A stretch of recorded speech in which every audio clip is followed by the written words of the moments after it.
Our star, the sun, the source of our light, all our heat, all our energy. The sun is really the power source for the entire solar system. So without the sun, life on Earth would probably be impossible. The energy that we receive from the sun is crucial for a start, keeping us warm, for providing energy for the plants to grow. It drives our weather. The Earth would be a completely different place if it wasn't for the sun. Yet close up, our star presents us with a far more violent picture. The temperatures are so high at the surface of the sun, humans wouldn't be able to survive. And along with that, the sun doesn't actually have a solid surface. The density is more like that of water, so you wouldn't be able to stand on the surface. You would start to sink in to this very hot, highly charged gas. We've both worshipped and feared it for thousands of years, but only recently have solar astronomers truly begun to understand our local star.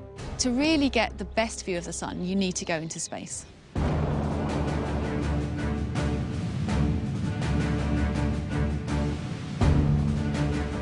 We've now put an array of telescopes into space and pointed them at the sun. I can tell the spacecraft, or in particular my instrument, what to do from anywhere around the world. All I need is an internet connection and a laptop. Different instruments allow astronomers to look at the sun in different ways.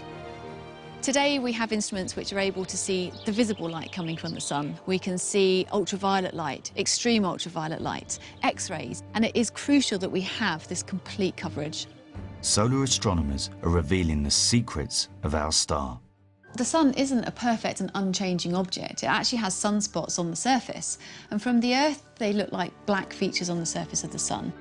Sunspots are areas of intense magnetic fields that effectively create a cold spot on the sun.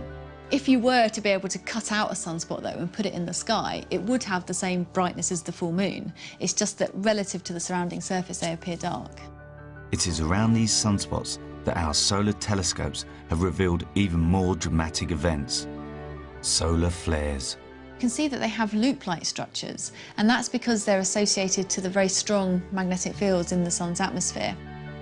Solar flares are immense, so this one running here would span an area many times the size of the Earth. Perhaps even more spectacular are a phenomenon known as coronal mass ejections. They carry about the same mass as Mount Everest into the solar system at speeds of millions of kilometres an hour. The very big eruptions go possibly to the edge of the solar system. What we're looking at here is a fantastic movie which has been made by the Stereo mission. The movie shows us the sun in the bottom left corner here, but if you look, you'll see that there are these white clouds of material that are moving out into the solar system, and these are coronal mass ejections. And the scale I have here is that this material moves all the way over to the Earth on the right-hand side. Using movies like this from the Stereo mission mean we can track coronal mass ejections and the potentially hazardous effects all the way out to the Earth.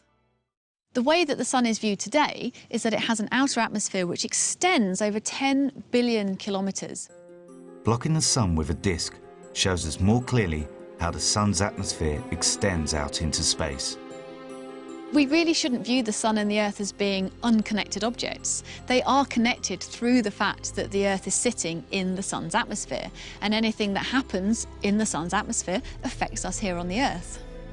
We call this space weather, and its effect on the Earth depends on where the sun lies in an 11-year activity cycle. This speeded-up movie shows how the sun passes from quiet to violent periods of activity.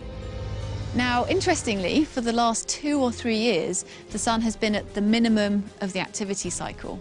But we are coming out of that minimum now, and the activity will start to ramp up. And we're not sure what the size of the next peak will be, but we certainly do need to follow what the sun is doing so we can try and reduce the effects that this activity has on Earth. And that will include effects on our aircraft, on our satellite systems, on our communications. It could be that the satellite that your mobile phone is using fails, and also our electricity networks as well.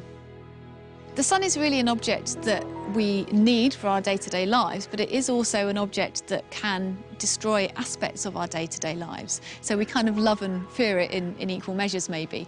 And really, we should be respecting the sun, and in particular, we should be studying it to understand what it's doing.